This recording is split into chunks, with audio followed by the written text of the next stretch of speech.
In 1997, 46% of Americans said they did not trust the media when it comes to reporting the news fully, accurately, and fairly.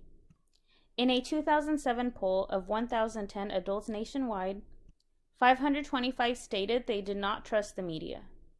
At the alpha equals 0.05 level of significance, is there evidence to support the claim that the percentage of Americans that do not trust the media to report fully and accurately has increased since 1997?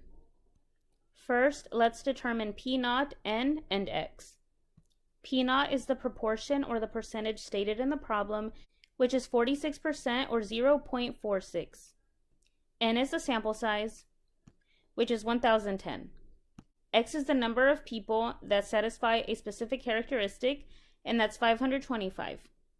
We can do hypothesis testing using StatCrunch or by hand. The steps are all the same except for step 4. The first step is to check the following conditions.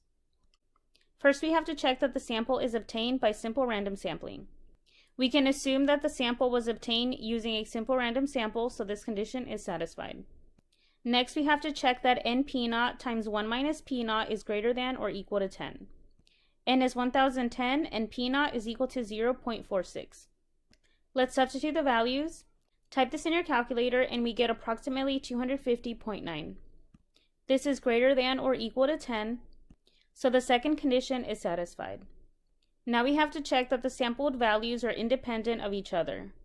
We check this by determining whether the sample size is less than or equal to 5% of the population. 1,010 is definitely less than or equal to 5% of the population, so this condition is satisfied. Now that we have checked the conditions, we can move on to step 2, and this will be to write the null hypothesis and the alternative hypothesis, as well as determine what type of test this is. First, let's write the null hypothesis H0. We are talking about the percentage or a proportion, so the parameter is P.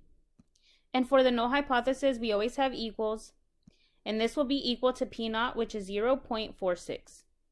Now let's write the alternative hypothesis, or H1. The parameter is P, so we will have P. The problem wants to know that if the percentage of Americans that do not trust the media has increased since 1997, so this means that the alternative hypothesis will be greater than. And it's always greater than the same number that we used in the null hypothesis, which is 0.46. And because we have that the alternative hypothesis is P greater than, this is a right-tailed test. In step 3, we will determine the level of significance, which is alpha. We are told that alpha equals 0.05, so alpha equals 0.05. In step 4, you will either do the p-value approach or the classical approach. First, we will do the p-value approach. Let's find the p-value in StatCrunch. Let's go to Stat, Proportion Stats, One Sample with Summary. For the number of successes, you're going to type X, which is 525.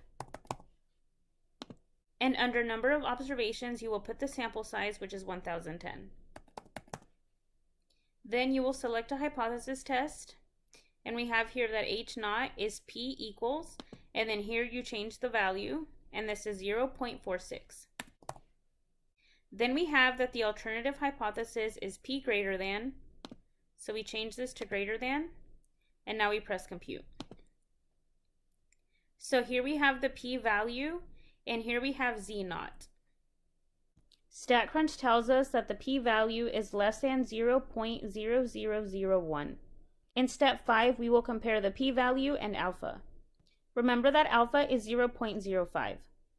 We have that the p-value is less than 0.0001, which is less than alpha, which is 0.05. So we have that the p-value is less than alpha. Because the p-value is less than alpha, we reject H0. Because we are rejecting H0, that means that we are going to switch to H1. In step 6, we write the conclusion. Writing our conclusion, we have that there is sufficient evidence at the alpha equals 0.05 level of significance to conclude that the percentage of Americans that do not trust the media to report fully and accurately has increased since 1997. Now let's compute the problem using the classical approach. Steps 1, 2, and 3 are the same for the classical approach, but the changes start at step 4. When using the classical approach, the first thing you need to do is compute the test statistic, which is going to be Z0 whenever we do hypothesis testing about a population proportion. You can compute Z0 using this formula, or you can compute it in StatCrunch. Recall that p hat equals x over n. Now let's substitute the values into the formula. Type this in your calculator and you get approximately 3.81. Now we need to compute the critical value. You can find the critical value on part C of table 5. This is a right tail test, so we will look at this column. And alpha equals 0.05, so the critical value is 1.645. And we denote this as Z sub 0.05. Now let's draw a sketch. First, let's plot the critical value, which is 1.645. That will be approximately here. And this is a right tail test, so that means anything to the right of 1.645 is in the rejection region. Now let's plot 3.81. 3.81 will be approximately here. Note that Z0 and the critical value represent z-scores. So remember that whenever we draw a normal curve, 0 is always in the middle, and then we have positive numbers to the right and negative numbers to the left of the middle of the curve. Notice that 3.81 is to the right of 1.645, so that means Z0 or 3.81 is in the rejection region. Therefore, we reject H0. Now let's state the conclusion. Because we reject H0, we say that there is sufficient evidence at the alpha equals 0.05 level of significance to conclude that the percentage of Americans that do not trust the media to report fully and accurately has increased since 1997.